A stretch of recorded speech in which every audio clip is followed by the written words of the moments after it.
distinguished guests, speakers, colleagues, friends, ladies and gentlemen, good morning everyone.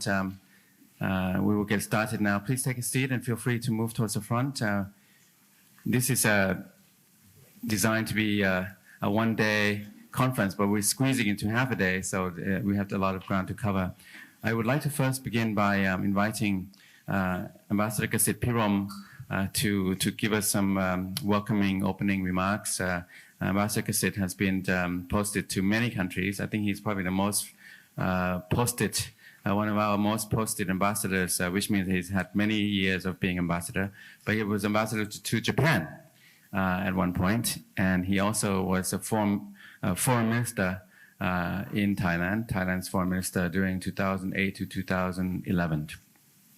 And now he's involved with civil society, international NGOs, including the promotion of democratization through the ASEAN Parliamentary for Human Rights Forum. So many hats he wears. Please join me in welcoming Ambassador Kasit Pirom. Sawadee krap, and good morning to everyone. And if I fail to greet you on the way, my apologies. My eye have some problem, and is still undergoing treatment and so on. The subject matter is about ASEAN of the past, ASEAN-Japan relationship of the past 50 years, and the future of the next 50 years, what would be my predictions and so on. But let me say this first, that this past or the first 50 years from the ASEAN point of view, we have to thank the Japanese government and the Japanese people profoundly for the fact that Japan has been helping us on the socio-economic development. And one of the success stories, not only of the economic development itself, the urbanization, infrastructure development, and so on, but the fact that Japan did play a very pivotal role in helping ASEAN as a whole, the original ASEAN of the 5+ later Brunei, to repulse and to deny the communist expansion through the so-called domino theory. So thank you very much profoundly to the Japanese people, government, to the institutions like JICA, JETRO, OECF, and all the goodwill of Japan, and so on. And so the first 50 years of relationship could be said to be a very successful story of cooperation, of goodwill and friendship. And but the relationship has been more or less characterized by this notion of the donor-recipient relationship. Well and good, no argument on that. But what would be the next 50 years? And for the subsequent panel discussion, I leave you with the homework that it should be turned into partnership, self-help, co-funding from the ASEAN of the 10th. I think that should be a necessity, not only to raise the pride and dignity of ASEAN, that it could be a sort of more or less an equal partner of Japan. And with the partnership, the things that could, I think, reflect that partnership should be on the research activities. We should be doing more research activities. And one of the things that we could do, or one of the major fields, would be on the climate change, new technology for renewable energy, and so on. The green economy should be the core of the next partnership relationship between Japan and ASEAN. The other point is that we are all seeing a more forthcoming competition from China, not only in terms of the enhancement of China's relationship with ASEAN as a whole in competition with Japan.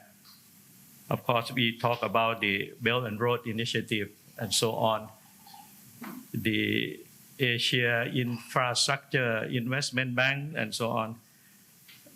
But China has also been proposing and more or less boasting about a Chinese model of development. One-party system, authoritarian, in combination with market economy, some form of capitalism. Then the question is posed back to Japan, what is Japan going to do? And the fact that Japan has initiated the Quad cooperation based on democratic membership, more or less. And Japan has been also very active on the Ukraine-Russia theater in support of democracy for Ukraine and Western Europe as a whole. Then my question is that if Japan could work on the promotion and defense of democracy for the Quad members, for Northeast Asia, and for the European theater, then my question to all of us is, would Japan be courageous enough and determined enough to work with Southeast Asia countries, with ASEAN, in the promotion of democracy and human rights, and in direct competition with the Chinese offer of a one-party system that could fill the stomach? But I think what we need in Southeast Asia is the fulfillment of the idealism, of the aspiration for freedom and for the human dignity. Thank you very much. ขอบคุณมากครับ Kind of press for time a little bit. I want to proceed this way. I want to make sure that everyone's time here is worthwhile. So we have 8 speakers, 2 panels, and the panels are designed to be the gamut. It runs over geopolitics and geoeconomics roughly. So the first panel on the new geopolitics of Asia, what it means for us in Japan. We have Professor Ken Jimbo, Dr. T-Win Suputikun, Ms. Gwen Robinson, and Professor Gitti Pasasuk. I will not go into all the details of their accomplished backgrounds. Please feel free to look at their bios.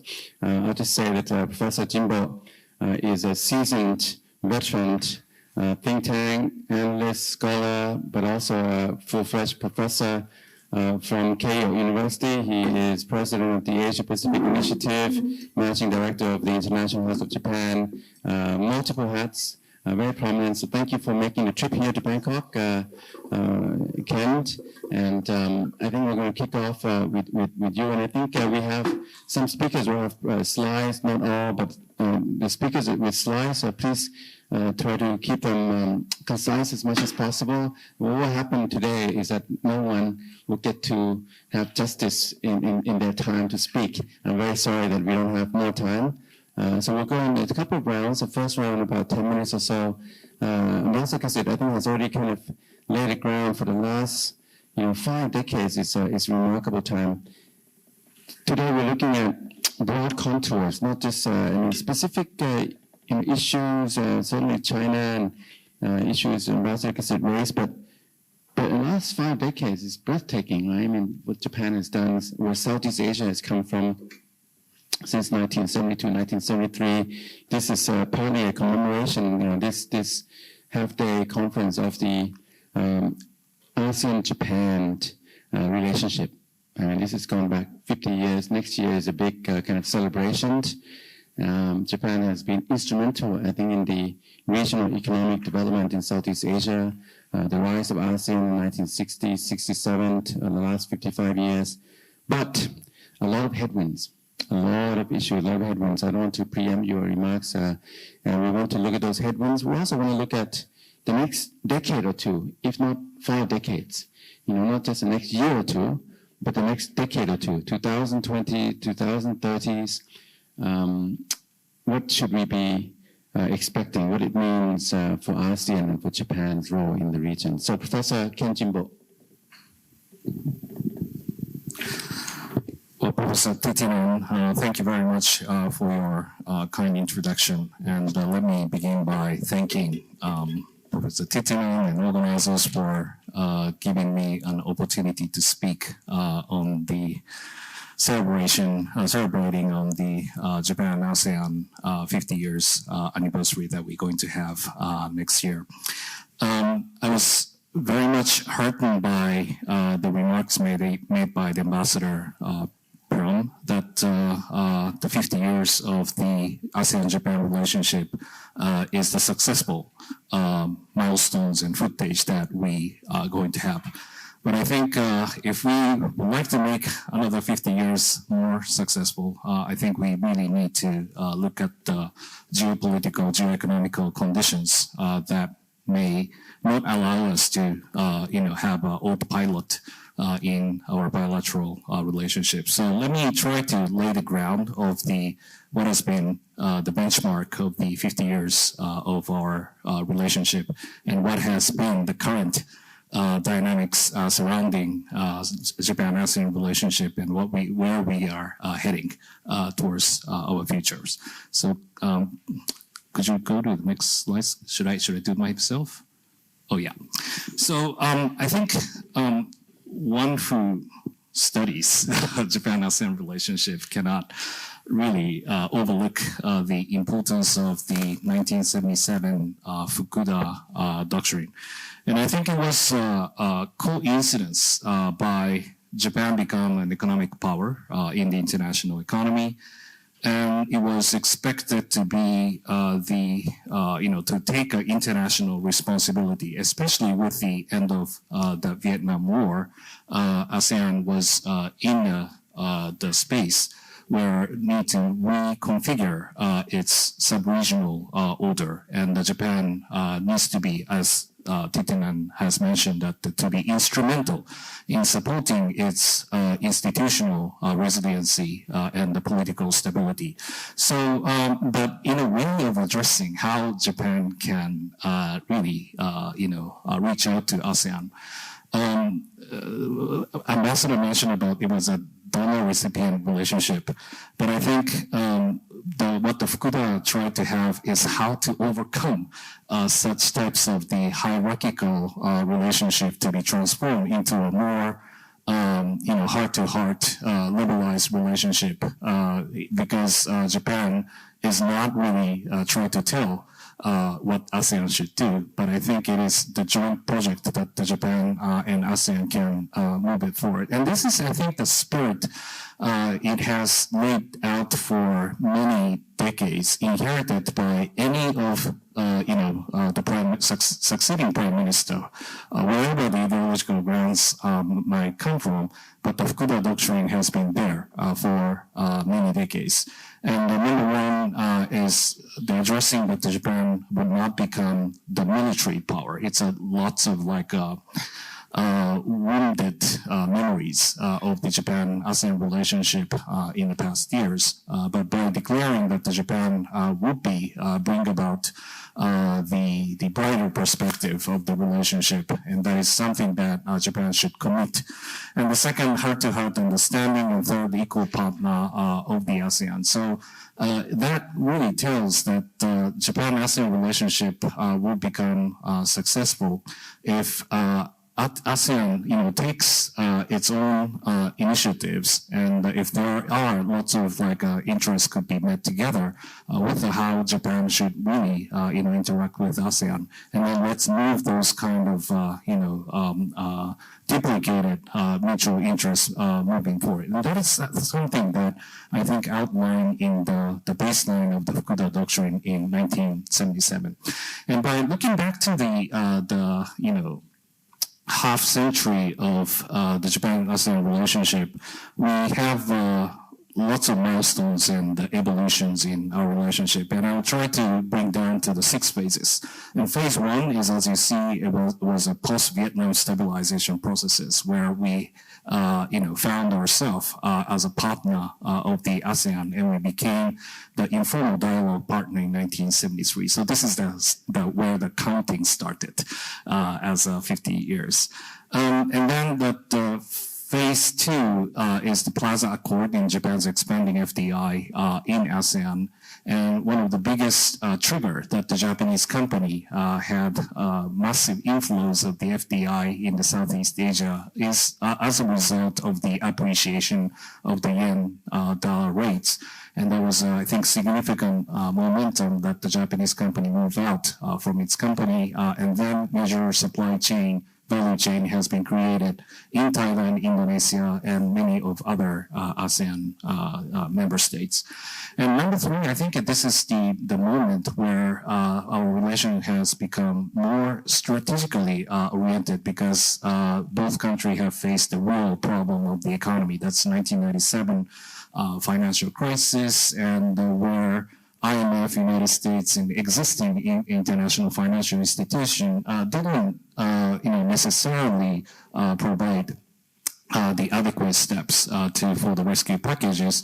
And then, ASEAN-Japan, ASEAN +3 summit was accidentally held to celebrate the 7 years of the foundation of the ASEAN, but become the regularize, the meeting in order to have internal regional cooperation, where I think based on the ASEAN, they have created the notion of the East Asia as a more autonomous and independent political framework because of the packages that we are going to provide through the ASEAN plus the framework.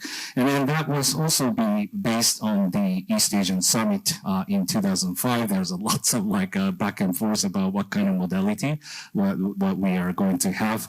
But eventually it was ASEAN who took a lead, sitting in the driver's seat to take 3 criteria to become the East Asian Summit members, that was able to engage not only the +3 members, but also Australia, New Zealand, and India in the phase 1, and even the United States and Russia to be a phase 2 members of the expanded East Asia. And always that the signing of the TAC, the profound relationship with ASEAN have become the major, I think, conditions to, expand such kind of regional cooperation mechanisms. And I think what we have is currently the ASEAN, Japan-ASEAN in the wider Indo-Pacific. And with the 2016 former Prime Minister Abe, unfortunately, he was assassinated in a very tragic incident, but he was very instrumental in promoting the expanded regional concept through the free and open Indo-Pacific concepts. And I believe that ASEAN has a lots of internal kind of discussion over how to deal with that concept. But we're very grateful that the ASEAN has came up in Bangkok in adoption of the AOIP concept in line with how the Indo-Pacific should be the gravity of the cooperation in those concepts. And ASEAN needs to be very powerful actor in promoting this Indo-Pacific. So those are, I think, the way the Japan-ASEAN relationship has evolved. And we have notified that this is not only between Japan and ASEAN, but in the wider regional concept. Japan has promoted the regional engagement mainly through ASEAN. So this is historically very important by looking at how Germany has returned to the international politics through the European integration processes. Likewise, Japan has returned to international community through ASEAN. And that was, I think, a very important way that we really appreciate the role of ASEAN in past 50 years. And then let's speed up a bit. So current dynamics, I think, so many things are at stake in the current Japan-ASEAN relationship in the 2020s. Geopolitics, there have been heightened tension between the United States and China over the strategic competition. Geoeconomics, I think we're going to discuss in next session, but there are lots of tech competition, supply chain reviews, and that might really question about the free and the global markets that can also have the optimal way that all the companies and private sectors can pick and choose and plug and play into those kind of the global arena. Now it's been overshadowed very much by the geopolitical contestation. And what about the ASEAN centrality? Japan relies so much on ASEAN centrality.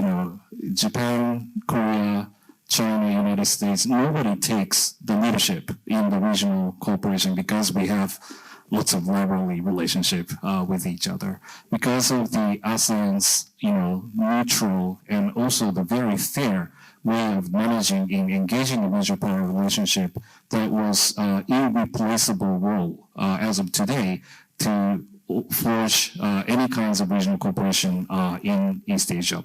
But what if that the ASEAN centrality could be diluted by way that, for example, Quad, AUKUS, IPEF, CPTPP, lots of the framework, not necessarily based on the ASEAN, processes, may try to set the agenda for the future. This is something that we also need to seriously take a look at. What will be the necessary reconfiguration we need to have in promoting the regional cooperation. So the question we have is whether we should take a more like a strategic competition types of the agenda as the platform, the policy we should pour, or we should still try to pursue the bridge of the major power, relations in this region. And I think that both should be the right answer, but it has to take much more necessary steps to be taken, both on the security and defense,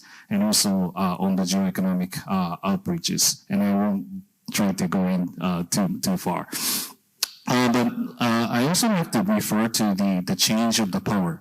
That you can really see that the sequence of the change of the defense spending, for example, in the Indo-Pacific region. So the color is how many percentages of the Chinese defense budget that each of those categories may have. But Japan used to have almost like a same amount of the defense budget vis-a-vis China in 2005, but now China spends more than like 5 times bigger than that. And another, I think, indicator I would like you to pay attention is the rise of ASEAN as the more autonomous strategic player in this region. So it is very much far from the donor-recipient type of relationship already, but ASEAN has become a very powerful actor in forging many of those regional geostrategic agenda. If Japan and ASEAN can collaborate together, there are lots of things that we can really do towards the 2025 and 2030, even though that we have so many giants on the ground, both the United States and China. And lastly, that there are, I think, so many specific steps that we can really highlight. And I think that we can organically, promote the free and open Indo-Pacific and AOIP together on the specific kind of items that both sides have outlined, including maritime cooperation, connectivity, and the ambassador has also mentioned about the SDGs, new energy issue. I fully agree on that. Economic cooperation, and including those kind of supply chain. And finally, I think addressing strategic competition and bridging the gap and closing the divide in world affairs is something that Japan and ASEAN should seriously move forward. Because as Ambassador mentioned about the democracy, this is very much the term that both sides needs to deepen our understanding. Because when the President Biden organized the Summit for Democracy, there are so many, the couple members of the ASEAN member states and our friends were not invited. But we are, they regard those are the country of the, the strategic importance. And we really need to, I think, bridge those kind of perception gaps in the framework, adaptations to what kind of policy that we really need to engage those emerging powers who takes a prominent role in the world affairs in 2020s and 2030s. I'll stop here. Thank you very much. Thank you very much, Professor Jimbo. That was comprehensive. I think it would take hours to unpack your few slides. Very rich. I want to reinforce your point, the insight about how Japan has been using and has benefited from ASEAN as a platform for its own engagement. The military expenditure, surprisingly, I mean, you look at the numbers, the ASEAN 6, so this would be the ASEAN 5 plus Vietnam, right? That has been rising, and the military expenditures, that table is very worrisome, very worrisome. More countries are spending more on military. You talked about the AOIP and the FOIP, Japan, Free and Open Indo-Pacific, the ASEAN outlook on Indo-Pacific, how they can be compatible. So what I want to ask you, for your second round, please, maybe you can incorporate this. Look, I think that there needs to be another way, not the China way or the US way. So I've been thinking that there could be a third way of leveraging regional engagements, Japan, South Korea, maybe even India and ASEAN without being dominated by this US-China rivaling competition. So I'll leave it at that for now. Let me proceed to Ajahn Tiwin. Ajahn Tiwin, Dr. Tiwin is a graduate from Hitotsubachi and also Waseda. No Keio, but Waseda, yes. And he teaches all things Japan in the Faculty of Political Science. He's written articles on Japan as well. So up-and-coming expert, really next generation in Thailand on Japanese studies, Japan politics and foreign policy. So Ajahn Tiwin, Chen Kap. Okay, thank you, Professor Thitinan, for inviting me to this gathering and also for the introduction. And also, thank you, Professor King Jimbo, for a very comprehensive presentation about the past Japan-ASEAN relation. In my presentation, it may overlap with some part that Professor Jimbo already mentioned, but to create the context for what I want to proceed, I would like to mention about the Fukuda doctrine a little bit. First of all, I think in this auspicious occasion to mark the 50th anniversary of Japan-ASEAN relations, I feel very honored to share my thought on the geopolitical context of Japan-ASEAN relations. And my talk will focus on changes and challenges that happened in the last 10 years that we may need to address to deal with the current regional security order and the future Japan-ASEAN relations. We can trace the active roles Japan played in Southeast Asia, especially the roles in supporting ASEAN integration to the so-called Fukuda doctrine in the late 1970s. This does not mean that Japan did not interest in the region before that time.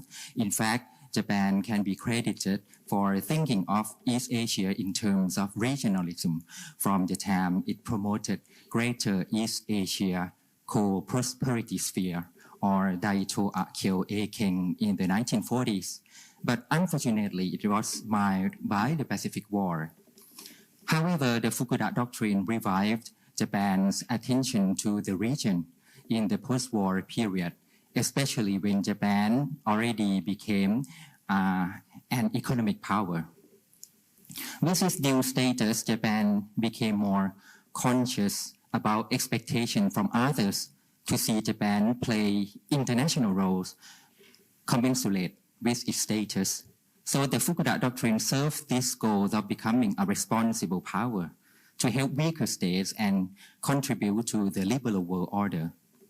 The way we saw Japan focus its role in assisting Southeast Asian countries showed that Japan wisely combined its sense of duty and altruism with its self-serving goal of forging interdependence with the region, with the countries in the region where its economic and commercial interests lay.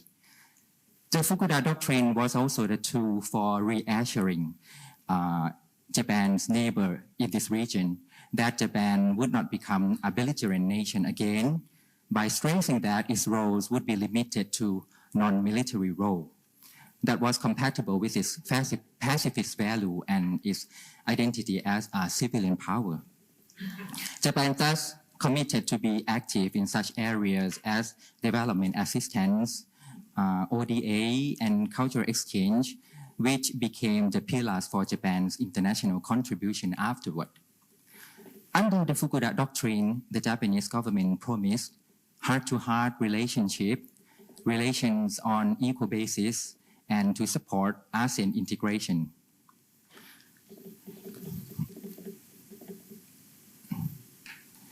While Japan stressed equality in the relationship, but since the approach toward the region were marked by ODA from Japan, this means that Japan was the leader and donor in the region.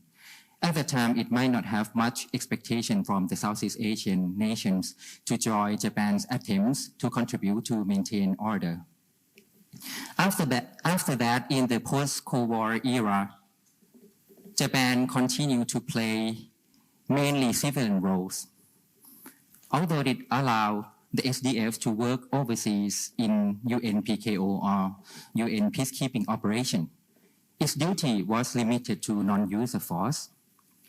Japan also promoted the idea of human security to stress that there were problems to be solved with non-military means. Japan also professed itself to work as a bridge between Asia and the West and between developed and developing countries. However, the situation has changed since early 2010s when the rise of China drastically changed the power balance in East Asia. It called into question the status of Japan as the leader in the region. The decade-long economic slowdown also limits Japan's resource to contribute to the region. While China's maritime claims create apprehension from its neighbors, China has also become another source of assistance that comes with less conditions and quality control compared to Japan's. During the time of Obama administration, Japan, along with the US, identified its strategic role as a hedging force for Southeast Asian countries, or to act as an alternative to depending solely on China and risk being dominated.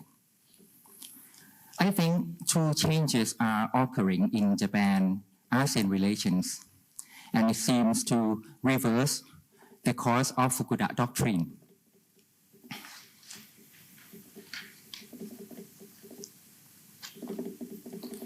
The first is Japan became more active in military aspect.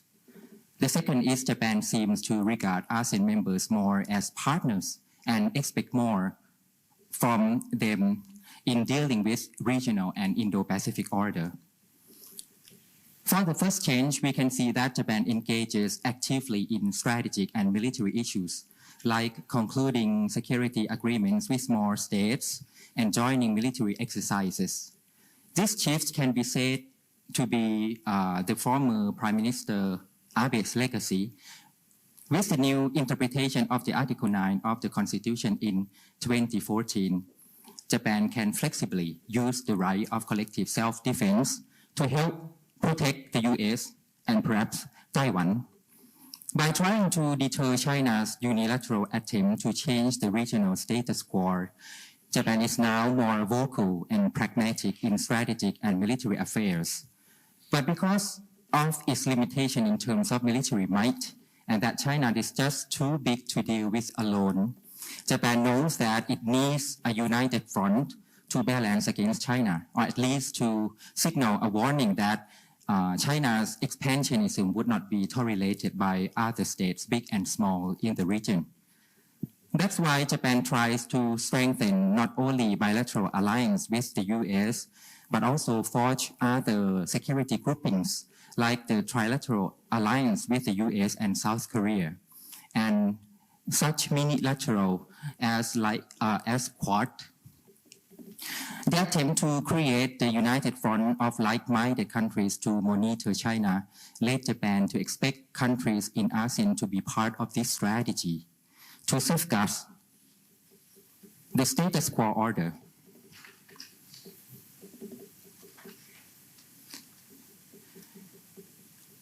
It tries to incorporate some ASEAN members with high level of development into the network among spokes to deter China, especially in the wake of Ukraine crisis. Japan is playing a leading role in inciting the sense of crisis in this region by stressing that the further crisis in Ukraine or in Taiwan would affect all states. The fear that the Ukraine crisis can be repeated in Asia comes from Japan's awareness that China's move in Taiwan Strait would affect Japan's security directly in Nansei region and Senkaku Islands. Japan thus links its national security with the protection of status quo order in the region. Japan faces two challenges to get ASEAN members to join this strategy.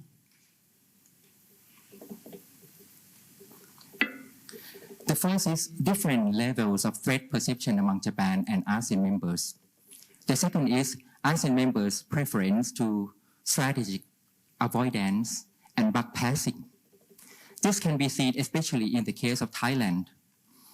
The difference in threat perception regarding China's power and actions makes it difficult to ASEAN to consolidate its stance to deter or balance against China. They do not appreciate Japan's sense of crisis. For example, there is the perception in Thailand that the impact of Ukrainian crisis is only economic, not strategic.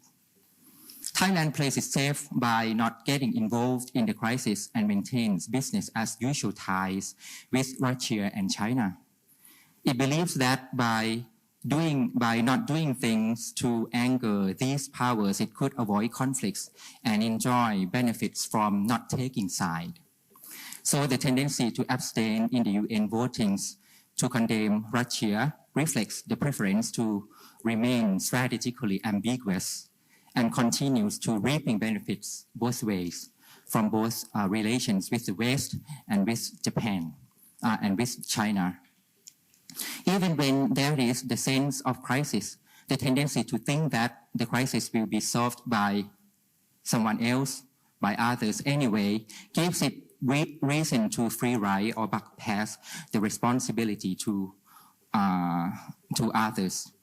The widely circulated discourse in Thailand that Thailand is only a small state, and only by staying neutral in conflicts, it can protect its self-interest, make it difficult to act to support Japan's cause to make a united front to deter revisionist states.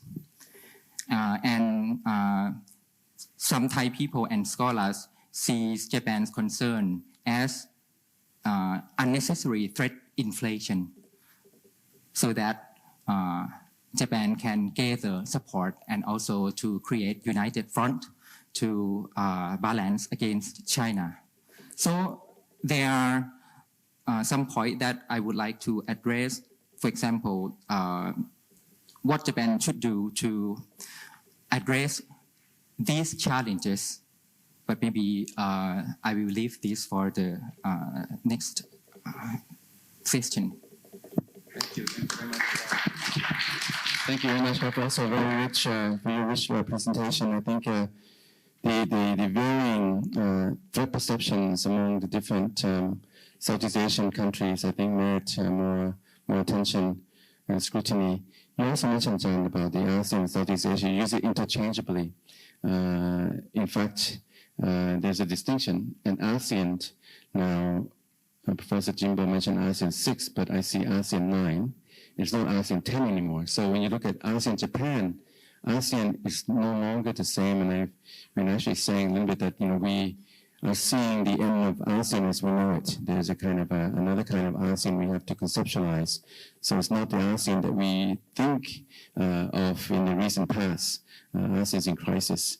We'll come back to you, Jan, about the different, and also I think I like your mention of your elaboration of China, right? Because that's really the big game changer over the last couple of 2 decades. Let me come to Gwen Robinson. Gwen Robinson is a career journalist, also has a head as a senior fellow with ISIS Thailand. She has a home in Tokyo, also a home in Bangkok. She's done a lot of research in Myanmar. She's very wide-ranging and from not just a scholarly academic orientation to begin with, but she is a journalist who's kind of meandered into the think tank Track 2 world and realm. Gwen, you've seen a lot, going back. I mean, your career goes back decades of the glory decades of Japan-ASEAN relations. But I think that there are some issues, and I think maybe Myanmar is a good kind of case in point about Japan's role, ASEAN's dilemmas. So please, floor is yours, Gwen.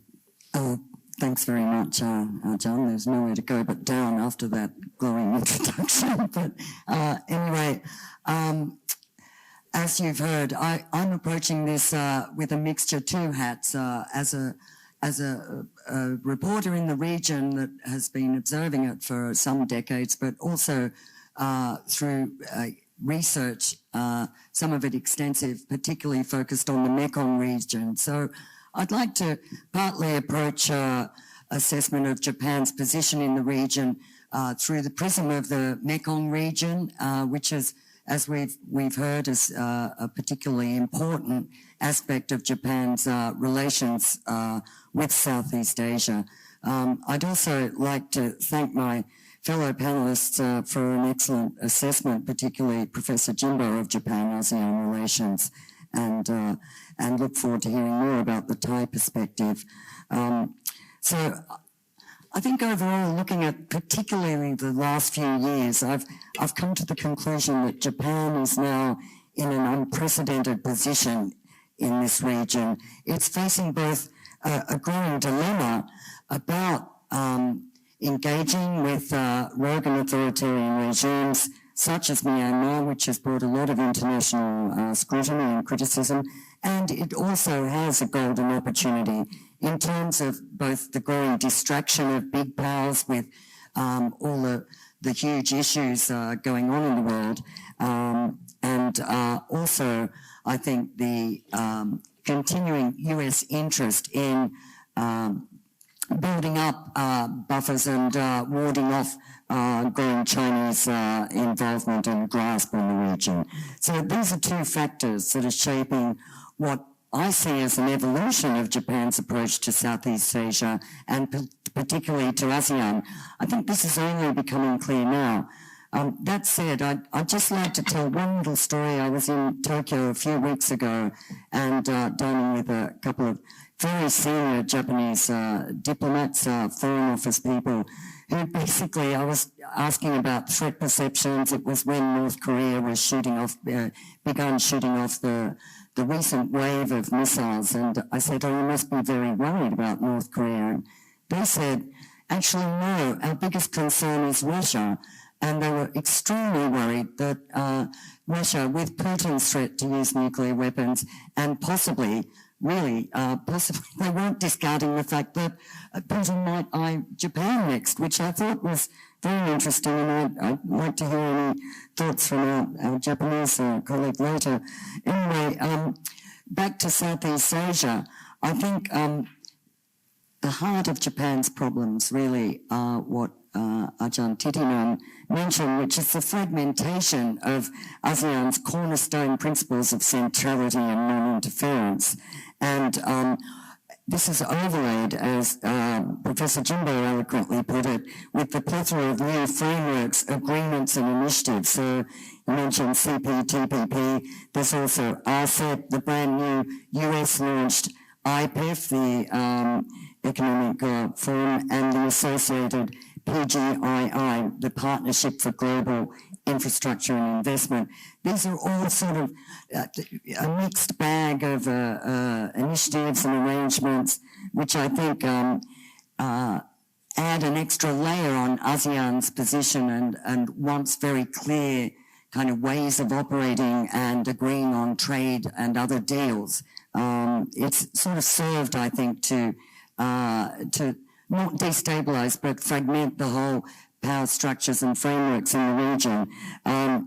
It's clear also that for the entire 5 decades of Japan-ASEAN relations, Japan has been trying to steer clear of politics. It has assiduously tried to avoid taking sides in the smaller regional tensions and being dragged into the big power rivalries in any really active sense of the word. But ironically, I think it's approaching the point where politics, in the form of diplomatic pressures, will shape the next phase of Japan's relations with the region. This is by virtue of its all-important relationship with the US. By default, it puts Japan solidly in the Western camp. And if things escalate in this region, if, for example, the US position on Myanmar, which has become very, very strong, goes any further, I think Japan will be in quite an awkward position, particularly after recent years of assiduously building up quite a lot of investment in Myanmar and engagement, aid, a lot of policies that actually have locked it into quite a deep relationship there. Luckily for Tokyo, I think US concerns in the region have increasingly focused on curbing Chinese power and influence, dovetailing exactly with Japan's own interests in keeping China at bay. And recently we saw all this reinforced by the US national security strategy, which has placed unprecedented emphasis on curbing Chinese power and prioritized the Indo-Pacific region and highlights industrial policy and investment as a key national security instrument.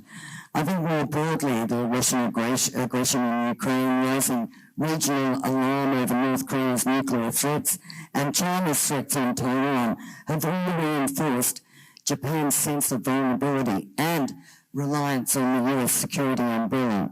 That, and I think US interests in the region, in keeping the region broadly pro-Western, has underpinned and continues to encourage Tokyo's engagement and steady program of aid and investment in Asia. So while I think Japan's very, very generous aid programs and through ODA and investment has slightly flattened a bit in recent years, I was just looking at decades of Japanese aid and investment in this region, and really it's just staggering how much Japan's contributions outstrip China's. Also, of course, the less visible contributions have been in Japan's leadership and support, very heavy involvement in the Asian Development Bank and all the massive ADB projects here. But increasingly, I think the goalposts are moving for Japan. Western pressure, as I said, led by the US on Myanmar's military regime, is putting Japan's decades of painstaking diplomatic and economic engagement with the Mekong region in a different light, particularly its engagement with Myanmar. So if this all looks like the tail's wagging the dog by putting too much focus maybe on a relatively small country, Myanmar, I think there are some striking parallels with the great game dynamics between the Russian and British empires in the 19th century. And, the reverberations, I think, from Myanmar and the issues going on over Myanmar, the debate within ASEAN, and we'll see more of this in the ASEAN summit coming up very shortly, are really threatening ASEAN's very existence in its current form.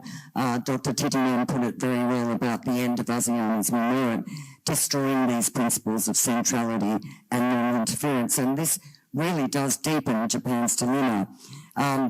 and it's not just Myanmar. I think recent concerns have been raised also about the situation in Cambodia, which could intensify ahead of elections possibly next year, a staged managed succession to in the Hun Sen family. And also there's growing authoritarianism in parts of the region, concerns about political transitions, not least in Thailand here. So, you know, for Japan, which has poured literally multiple billions of dollars in the region, ASEAN's presenting really one of the most challenging moments in its diplomatic history. And I think the dilemma really boils down to Tokyo's desperate efforts to reconcile its adherence to the US alliance with its dual goals of counterbalancing China and developing, you know, for practical reasons, a far greater regional production and transport option. And I think in this respect, I won't go too much into it, but there was a wake-up moment for Japan in 2011, Thailand's flood disaster, and I think Japanese industry, even themselves, were shocked to really realise their vulnerability and their very heavy reliance on Thailand as a manufacturing hub. I remember that one of Toyota's whole production chains was knocked out because one little factory in northern Thailand that made one widget was flooded and couldn't produce this widget. So this kind of set some thought in Tokyo, I think, into diversifying its reliance on Thailand, not to leave, but to actually accelerate its involvement in Myanmar, put in more money. It then embarked on building this special economic zone in Myanmar, which is now majority occupied by Japanese companies. At the same time, I think a lot of tension, rising tension in China, if you recall, back in the early 2010s, over Japanese investment led to a big push for companies to relocate production facilities in China or reshore also in Japan. So that's really something to think about. There is an economic imperative in Japan's relationship with Myanmar, which makes it much more reluctant to disengage and much more reluctant to condemn Myanmar. You know, the stakes are extremely high for Japan in a way that they are not for Western countries.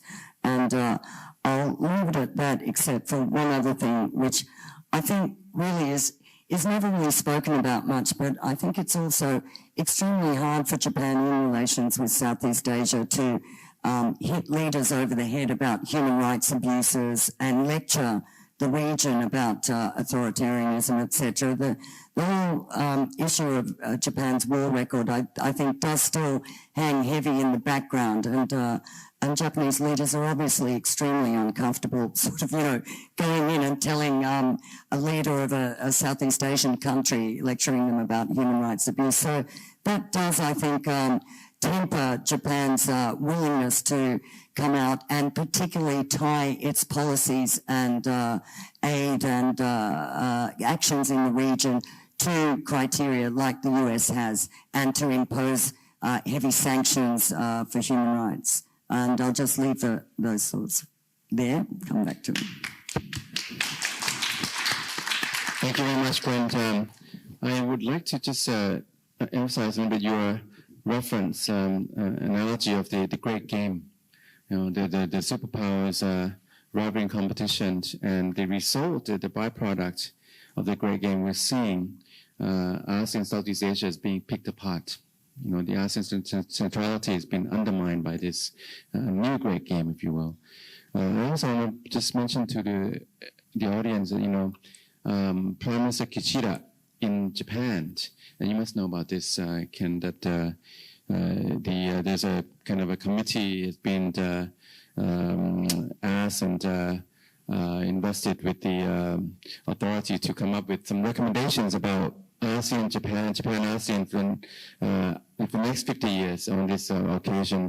And so some professors in Japan are doing a lot of discussions and thinking. And so I think we're recording this discussion today. So I think it will add to the discourse, leading to the policy recommendations to the Prime Minister about how to move the relationship forward in the next 50 years. Our next speaker is Professor Kitti Prasasuk of Thammasat University. Professor Kitti, when you think about he did his PhD at Berkeley, and he's done many things, of course, many publications. But I just want to say about him that when you think about Japan, ASEAN, Japan, Thailand, he's been studying these issues and topics and challenges for 4 decades, I would say, since the 1980s, more. This is an overarching outlook. So we have to get someone who's been studying a long time in order to see, the next decade or two, maybe some trends or some prospects ahead based on, the last 4 decades, 5 decades. Professor Jimbo outlined very well the good old years, the good old decades are gone. I mean, Fukuda, and then, Plaza Accord, Asian financial crisis, Miyazawa, the Japan's support, the ASEAN +3, and even thinking of the setting up a kind of IMF Asian Monetary Fund at that time in the late 1990s. Since the 2000s, things are more challenged, especially, I think, since 2010, 2012. I say the rise of Xi Jinping and the new China under Xi Jinping has created a lot of challenges for us. So, Dan Kitti, the floor is yours. Okay, thank you, Dr. Thitinan, and my pleasure to be here with all of you today. When Dr. Thitinan said I have been following Japan ASEAN for 4 decades, I was shocked. I was that old. But when I think about it, oh yes, because this year is 40th anniversary of my entering Thammasat University when I started to learn about Japan. So it's 40 years, you're right, 4 decades. But as a scholar, probably 2.5 decades. Well, I think I would like to give 5-point proposals for Japan-ASEAN relation after hearing excellent presentation by the 3 panelists. I do not have much to add on the previous relation. I would like to look for the future. What can Japan do? Of course, I would make a little bit review what Japan has done well in ASEAN and how it can continue and add up more dimension to it. But before the 5-point proposal, I would like to give a reminder that the Indo-Pacific strategy or the free and open Pacific pretty much about Japan roles in it. Japan is quite instrumental in promoting Indo-Pacific strategy, starting from Prime Minister Mori. Prime Minister Mori in the year 2000, he visited India and proclaimed that we will have the new era of partnership with India, global partnership and so on, strategic partnership.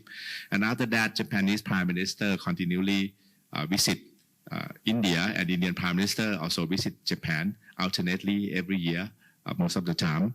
So the relationship with India became quite vibrant between Japan and India. In 2006, when Prime Minister Abe served for the first term, he visited India and he made a statement at the Indian Parliament that the importance of confluence of 2 oceans. Confluence of 2 oceans, that means Indian Ocean and the Pacific Ocean. So I think Japan has been very instrumental in the concept of Indo-Pacific strategy. And I think Japan also started the concept of strategic diamond for a partnership between Japan, US, Australia, and India. Strategic diamond, that is the precursors of the Indo-Pacific strategy. So even during Trump administration that launched Indo-Pacific, FOIP, Free and Open Indo-Pacific, I think Japan probably pushed quite more than Japan in terms of infrastructure, quality infrastructure, and so on. So we have to reminded about that. Japan has been instrumental in Indo-Pacific strategy. Having said that, I don't think Japan should put too much itself into geopolitical efforts in dealing with ASEAN. Why? I will give you the 5-point proposal and you can understand from that. First, I think foreign policy to ASEAN is the most successful Japanese foreign policy. Given the Fukuda doctrines that our good friend Ken has elaborated, Japan changed its status from anti-Japanese sentiment, anti-Japanese movement in the 1970s. Young people will not recall, will not know about that much. But 1970, we have a lot of anti-Japanese demonstrations in Thailand led by students and in Jakarta when Prime Minister Tanaka visited the region in 1974. And Japan need to come up with some new idea on heart-to-heart policy, heart-to-heart exchange, having more cultural exchange through Japan Foundation and so on, giving more mutual scholarship and so on. So, and the status of Japan changed to the most trusted major partner in ASEAN. If you follow the ISIS, Yusuf Ashak ISIS Institute survey, it has been consistent that Japan score very high, the highest in terms of trust from ASEAN country, way below China. The second runner-up would be EU. So I think Japan has been very successful. Its soft power is tremendous in the region in terms of cultural power and also economic engagement. You can see that when Japan was hit hard by the earthquake tsunami in the 2011, there have been a very active and energetic campaign to support Japan, donation even in slum district, in Bangkok, in Manila, in Jakarta. So it's very impressive relationship between Japan and ASEAN. That is number one. Number two, I think accordingly, Japan-ASEAN relations should be treated in its own term, in its own merit, not subservient to the relationship with the United States or in the too much emphasis on the part of the geopolitics. I think it has its merit in its own term. And I think Japanese Prime Minister no longer need to visit ASEAN country and then go to the United States to act as a bridge or middleman between Japan and ASEAN like Japan did during the Vietnam occupation of Cambodia. I think in the time of the past, ASEAN has grown up, although we have a lot of problems. Titinan lightly indicated the problem of ASEAN that it no longer like before, but still, in a sense, ASEAN has grown up and it can deal with major power on its own rather than relying on Japan to be the middleman to deal with the US, like during the Vietnam occupation of Cambodia during 1980s. And I think Japan kind of under-evaluates its role in ASEAN. Japan has done tremendously contributions to ASEAN. And Japan seemed to have less confidence after the rising presence and influence of China. So Japan should not shy away in that. Japan should be more confident in its contribution to ASEAN so far. And number three, my proposal number three, given the intensifying US-China strategic competitions, I think ASEAN need a third pole major power. They need a third pole major power. And who can fill that role? I think Japan and the EU can do that. We do not want to be caught between China and the US all the time. In some issue, we need to have some leeway, some breathing space that we can cooperate with the EU, we can cooperate with Japan.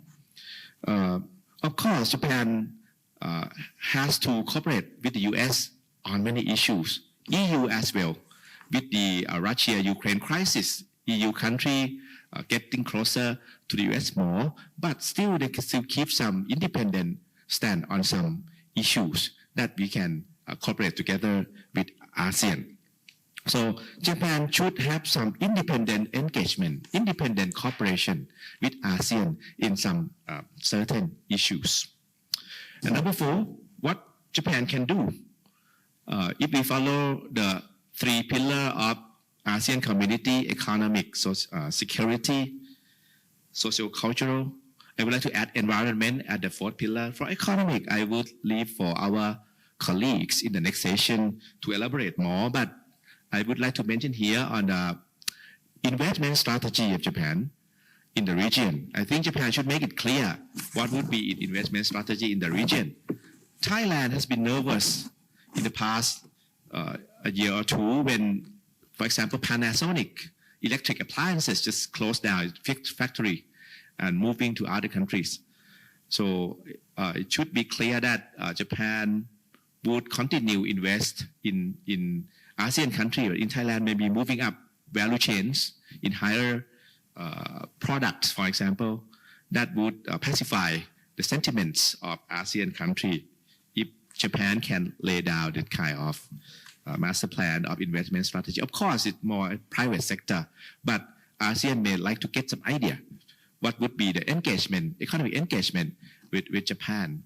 Because if we need to wait Chinese investment alone, I think it creates many anxiety for ASEAN country in terms of Chinese investment. Somehow it's not healthy to the economy. They came up with all the supply chain not distributed to local interests and so on. I think Japan is a good one to counterbalance China in terms of investment. And it has been done well long time ago. And on infrastructure development, I think this is also ASEAN need Japan. You can see the example that both Bangkok government and Jakarta government trying to solicit cooperation from Japan in terms of high-speed train investment. They do not want to have China alone in its train networks, but it's not that successful yet for Thailand to have Japan. And in terms of security, I think Japan has been doing very well in terms of human security.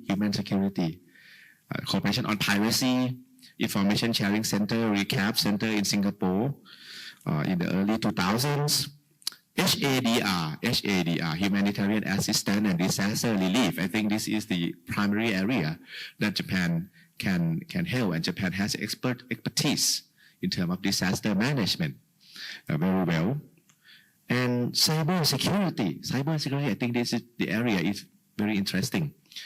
2 years ago, I believe Japan and ASEAN jointly established cooperation center on cyber security, on capacity building. I think this is a good indication that ASEAN has a high trust in Japan, that's why they can cooperate on cyber security with Japan. That cannot happen with China. That cannot happen with the United States. But Japan, ASEAN is more comfortable to work with, to cooperate with in terms of cyber security. And it does not give much a bad picture to the US and China as well. And on socio-cultural corporations, on security, I would like to add a little bit more if I still have a little time. When Prime Minister Kishida visited Thailand a few months back, Thailand and Japan signed a defense cooperation. That is very interesting as well, because Japan tried to ask Thailand to cooperate, to persuade Thailand to cooperate in security, like what Japan does with the Philippines and Vietnam. But Thailand tend to be reluctant not to agitate China, tend to be reserved on that. But now Thailand agreed to do defense cooperation, but that more to serve Thai interests in the defense industry development, in terms of R&D in defense industry, because defense industry has been listed as the target industry in the S-curve, in the 12 S-curve industry, target industry that serve the interest of the military in Thailand. That's why Thailand went ahead with this cooperation. However, I think in terms of other cooperation like Coast Guard, vessel, Coast Guard ship, that is important for Thailand. I think it's more important than submarines. We have problem human trafficking, smuggling, and so on. We need more Coast Guard. Why doesn't Japan offer this to Thailand again, and Thailand should accept? I think so that Japan doesn't have a picture that they cooperate only with the claimant country in South China Sea. They can cooperate with countries like Thailand because Coast Guard ships important in the non-traditional security. That is my opinion. On socio-cultural cooperation, I think Japan has been the front runner of the social transformation in Asia. Japan now not only aging society, but aged society or super aged society.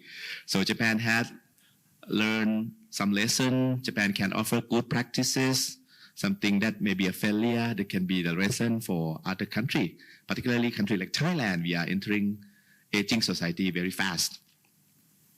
And other countries will also follow in ASEAN. Environment, I echo Ambassador Kasit about environment cooperation. I think Japan has been very successful in zero carbon in terms of climate change activity. Energy consumption has been very much lower in Japan. They're very successful on that. When you go to a conference in Japan in summer, they do not wear suit like us. They do not wear tie. They can reserve a lot of energy, save energies. So climate change, green development, environmental cooperation would be a good area for collaboration with Japan. And number 5, last but not least, I think Japan should not place too much emphasis on democracy. It's not necessary in ASEAN. Although I appreciate that role, I advocate democracy, but for the sake of ASEAN, some countries like Vietnam and Laos, they are not democracy. A few countries still has human rights problems, including Thailand, Myanmar, and so on. But maybe it's not a good idea to position itself as if it was United States on democratic advocacy. That took maybe not good, not well accepted by many people. But for reality in ASEAN, I'm afraid Japan should not emphasize on democracy too much. I give you an example. When President Abe visited ASEAN in early 2013, he declared the 5 principles of Japan-ASEAN relations. He's supposed to declare in Indonesia, but he need to return because of the hostage incident in the Middle East. But the 5 points going as this. First, democracy, universal value, human rights now come as number 1. Number 2, free and open seas. Number 2. Number 3, economics. Cooperation. Number 3, people-to-people exchange. I think economic and people-to-people exchange should go number 1 and number 2. Because otherwise, number 1 and number 2 on democracy, on free and open is more toward China. And it's not that healthy for Japan-ASEAN relation. Of course, it's good for some ASEAN country, but for the relationship as a whole, maybe to emphasize economics first, people-to-people exchange, the area that Japan has done well, that would be good, I think. And I think Japan has tremendous soft power anyway. It can utilize that to cultivate Japan-ASEAN relation in the next decades. That's what I believe. So thank you for your attention. Thank you very much, Ajahn Kiti. Without any coordination between us, I think your view on Japan's need for greater autonomy beyond the U.S.-Japan treaty alliance very much aligns with mine. So I think there's a need for a Japan-led alternative, for ASEAN, not U.S.-dominated or China front center, but so that kind of the third way or an alternative is very much wanted around here, and Japan can really assume that role if it can create more autonomy for itself beyond the U.S. alliance. On the mix of values and interests, Janagiti, I have to say Japan has mixed it up pretty well. I mean, after we had a coup in 2014, the coup leader went to visit Japan. Prime Minister Abe received him. First visit abroad, and Prime Minister Abe did engage with the military government, but also got the leader of the coup to agree to a timetable for elections. So I think Japan cannot, I think it would be very difficult for Japan to abandon its democratic values. Now, we have about 20 minutes or so left. In the interest of audience participation, I'm going to come back to the speakers for brief reactions to remarks. But if anyone has a question or comment, please raise your hand and we'll give you a microphone while I ask for quick reactions. I'll recalibrate a little bit and give, instead of giving you 5 minutes each, I'll just give you 1 or 2 minutes to react to what's been said, what's been on the table. I mentioned already to Professor Jimbo about the third way, the Japan, these efforts in Japan to provide recommendations to Professor Kichida. So they had me on the program. I think you were also on another session with them. And so my advice for Japan is, Japan always keeps asking in a reticent and reserved way, like, what should Japan do? What should Japan do? So I think it's time to change that mindset and just say, well, what does Japan want to do? Japan needs to be more assertive. Japan doesn't lack trust in the region. As Dargiti pointed to the ICES survey, Japan scores very highly on trust in Southeast Asia, with the European Union for Thailand. China scores very low, and US mixed. Japan highest. So it's not a problem, if Japan wants to be more assertive, that's what I recommended. I think Dargiti also is saying along similar lines. So first, Jimbo, maybe a minute or two reaction. If you have any, you don't have to have any, to what's been said. If you want to add anything on, please feel free. A couple of minutes. Well, thanks for your question. I fully become compassionate about what has been said about Japan needs to promote its own autonomy in dealing with the world affairs. And I also agree that you should not all, put all eggs in the basket of the U.S.-China strategic competition. And Japan will be more trusted. We are the close allies of the United States, but we are not acting as agents of the Washington D.C. when we deal with Southeast Asia. In that perspective, records that we have done, especially during the Abe administration, by promoting the TPP even without the United States. That was, I think, the courageous step been taken.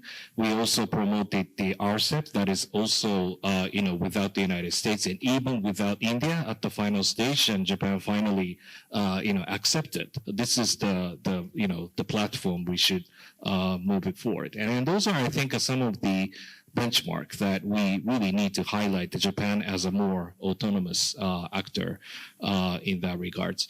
And also, I think the golden age of the Japanese diplomacy, in the past few decades, was when we had a sound basis of the U.S.-Japan alliance. At the same time, we have also recovered our relationship with China in 2018 and 2019, when the Trump administration tried to regard China as a revisionist in the pursuit of strategic competition. Prime Minister Abe went to Beijing and said that the competition is over and let's collaborate with China. And look at how much it provided the ground for collaboration, which all the non-U.S. China participants don't have to choose the sides because of the such kind of commensurate types of the engagement could be possible, and that's where the G20 summit in Osaka were relatively successful than other the meetings to adopt.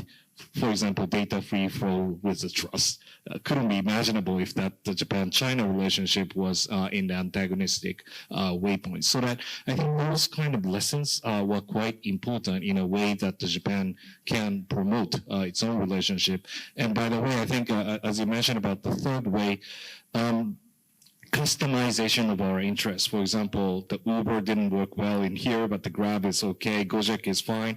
And if that, the Japan can really customize those kind of B2B, B2C relationship among those, non-US, China, the business backgrounds also, that will also bring about the new confidence about how much we can really make a difference in the business and political affairs.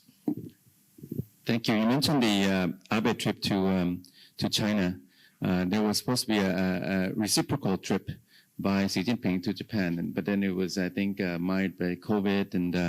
But I wonder if that is unique a little bit and maybe anomalous, because Prime Minister Abe was an exceptional leader. He had continuity, had a vision for the region. So he moved around and he didn't get stuck on the U.S. relationship. But now with the other leaders, are we back to the same pattern of the past? That's a question I have. Anyway, Ajahn Tivin, do you have any additional remark?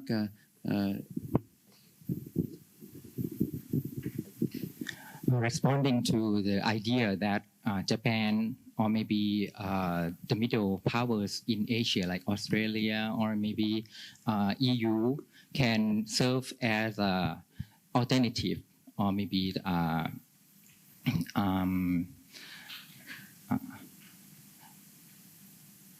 another pillar apart from China and the US. I think maybe Japan also face some problem that Japan need to address and maybe try to find the strategy how to persuade the countries in this region that actually Japan can have autonomous strategy and also autonomous view to work with the countries in the region, especially in the geopolitical sphere. Because as we see that now we are concerned about geopolitical issue, especially after Russia's invading Ukraine. So Japan need to strengthen ties, especially security alliance with its allies like the US and also other countries in the region. By strengthening the security tie with the US, I think it reinforced the impression that Japan always stick to US strategy and cannot do nothing else or to have its own autonomous foreign policy. And I think this kind of belief is very widespread in Thailand. When we talk about Japan's role, many people say that it's just follow US foreign policy. How Japan can delete this kind of client state impression? That means Japan need to depend on the US for security and also to ensure its foreign policy. How Japan can persuade and to demonstrate to other countries that actually it can carve out its own role, also its own sphere of interest, sphere of contribution.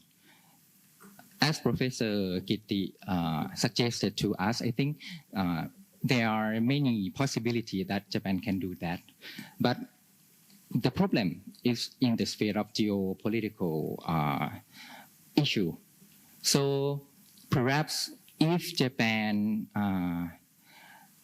get close to ASEAN and try to make ASEAN more active in terms of the forum for negotiation or the arena for to gather great powers to negotiate, to talk, to have dialogue with each other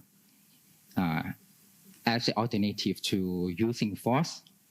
I think maybe this can be a chance for Japan to prove that, okay, it does not only follow the US lead, but try to also empower the regional mechanism or regional institution through the existing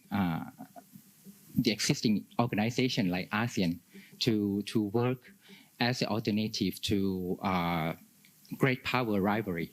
That means to provide tables for them to come together and to talk and to manage international relations collectively. Thank you, Ajahn Tiwin.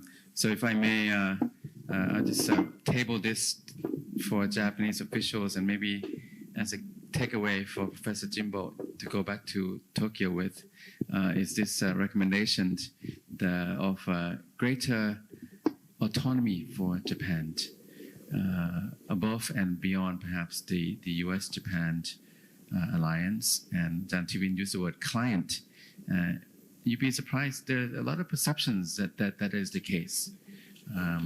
And the implication could be greater militarization, but I think that's something even the regional countries would be willing to go along with.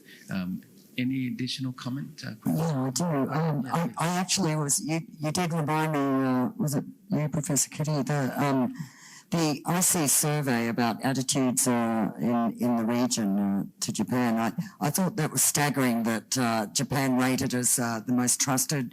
I mean, what a turnaround over decades that Japan's done it. I thought that was really a signpost of a shift. And also, as mentioned, I work with Nikkei Asia, which is tries to be a global but regionally focused publication. But increasingly, we're finding that the Asian view for not just Asian readers, but very popular, that our focus on using the journalists from the region to report, write and analyse news has become, it's constantly mentioned in surveys as trusted by readers in this region, possibly more than picking up the New York Times and reading an American reporter's take on what's going on in Indonesia. I think the stories by local reporters are trafficking very well online. But I think this all signposts a big shift that we're talking about, and this golden opportunity for Japan to be an alternative and take more of a leadership role. But I don't think we should forget on this issue of democracy and human rights, I don't think we should forget for a moment that Japan is more appealing to the region as a leader if it has a very strong foothold and respect in the Western club. That's the only way it can burnish its appeal for Asians, I think, is if Japan at some point just resists all mention or promoting or sticking to Western values of fundamental human rights, I mean democracy, I think it loses, it is diminished in the Western club and therefore isn't as valuable to Southeast Asia or Asia per se if it can't speak for both with some kind of authority in both Western-led and Asian forums. Thank you, Gwen. Before I come to Takiti, I would really like to have some audience engagement before we go to a coffee break shortly. Is there any question or comment from the floor by anyone? Please feel free to ask anything. Okay, good. We have 3 hands. We'll start with the lady in the back. Please tell us who you are, and just why don't you go? Please go ahead. Please proceed. I'll come to Ajahn Kitty first. Thank you. Good morning. My name is Sein Kiro. I'm the director of the Konrad Adenauer Foundation, a German foundation based here in Thailand. Thank you for all your thoughts on the topic. It's very interesting for me coming from Europe. I feel like sometimes we could exchange the word Japan with the EU and then think about the same challenges that we see in the region and the same ideas that we have for strategies and cooperation with ASEAN. I see a lot of similarities between the situation that Japan is facing and the EU is facing with regard to Southeast Asia. I think we share values, for example. We are also always put in the basket of the US. discussed that with Professor Kitty recently. The EU is not independent in the perception of a lot of people. If they do what they are doing in Ukraine, it's because they are following the US, and it's interesting to see that Japan is facing also the same problem in the perception. And we are both good alternatives to the US-China rivalries. And you mentioned many times the ISIS survey. Japan is the most trusted partner in general in the region, but Europe, the EU is the most trusted partner in the region to hedge against the uncertainties of the US-China rivalry. So it's very interesting. We are together in that good perception. And my foundation is advocating a lot for a stronger engagement of Europe in the region for all the things that you mentioned before. So we are talking with the German Parliament, with the European Parliament to say, you have a good opportunity now. You have a good window, actually. The region is looking for a third way. We are talking about third way. So for us, we say EU should engage more and should do more. And we have those Indo-Pacific strategies and so on and so on.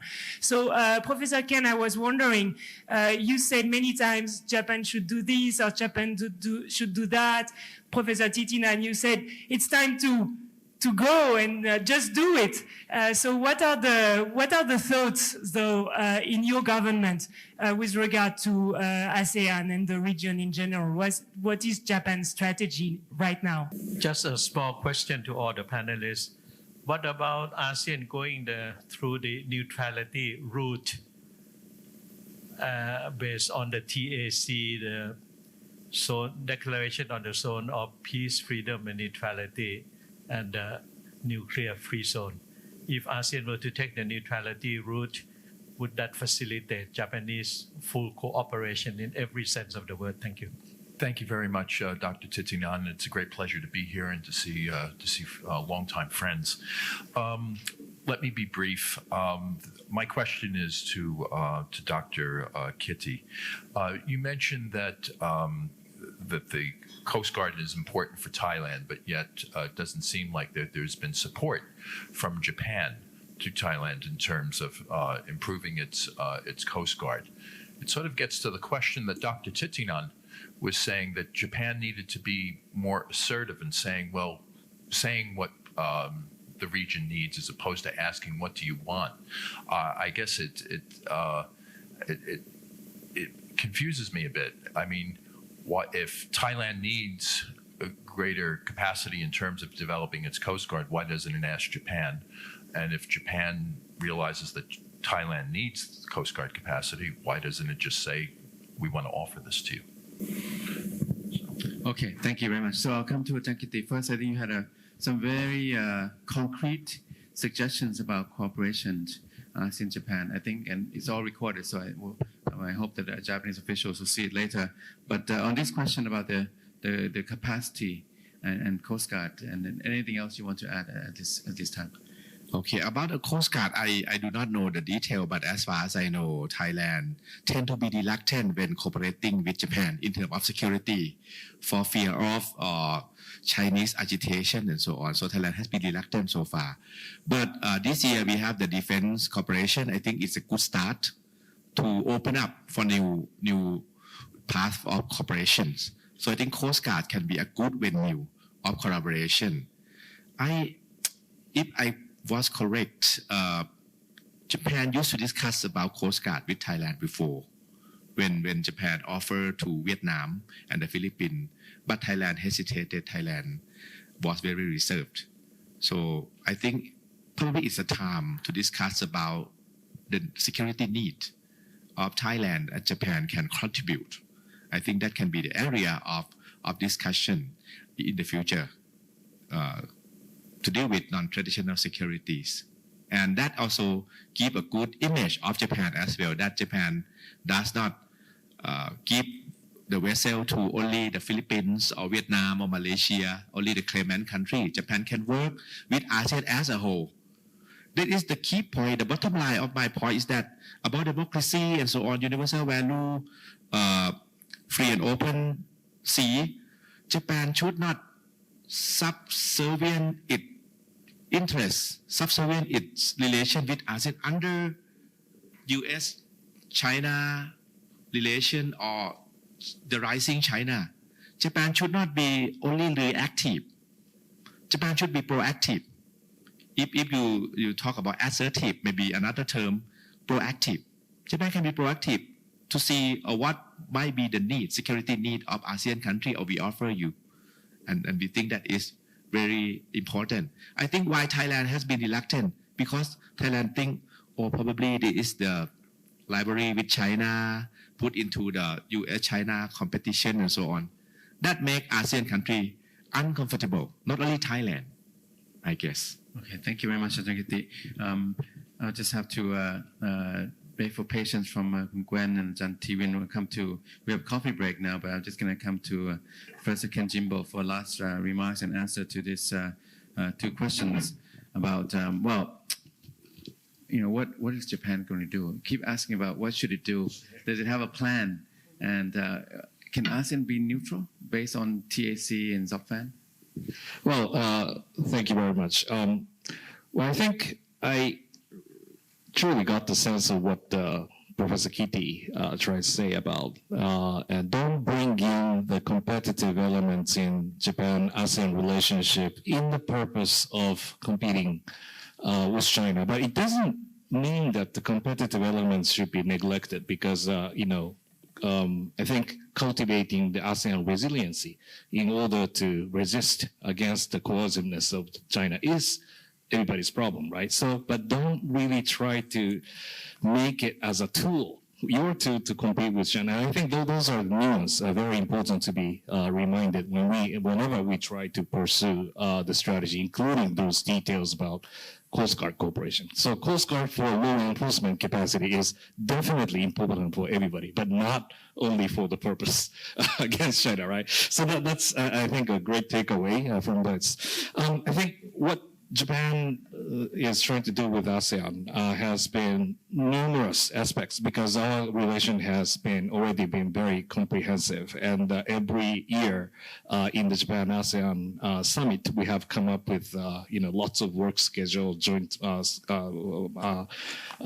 items of the collaboration and so on. But particularly, what we are trying to do is to serve the ASEAN's the directions to fulfill the ASEAN political and security, economic prosperity, and societal culture.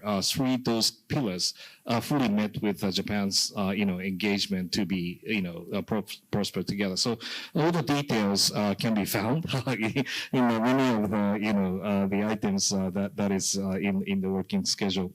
And Ambassador Kasip, the very profound questions about neutrality. As a signatory of the Treaty of Amity and Cooperation, and Japan aspire for the ultimate goal of the world without nuclear weapons. And I think those are fully met with the ASEAN's directions, how it can achieve the norms for the neutrality and nuclear-free world. At the same time, that I think the neutrality also do not mean that it can be vulnerable to the external I think pressures. And in that terms, that the jointly upgrading the resilience of the society, and also that the measures to be taken to those potential, I think, aggression is something that could be achieved, even though that those TAC and ZOPFAN principle remain to be the same, status in promoting, Japan-ASEAN relations. Thank you very much. This flow of conversation can continue over the coffee break, but in the meantime, please join me in thanking the speakers, all speakers. Thank you very much.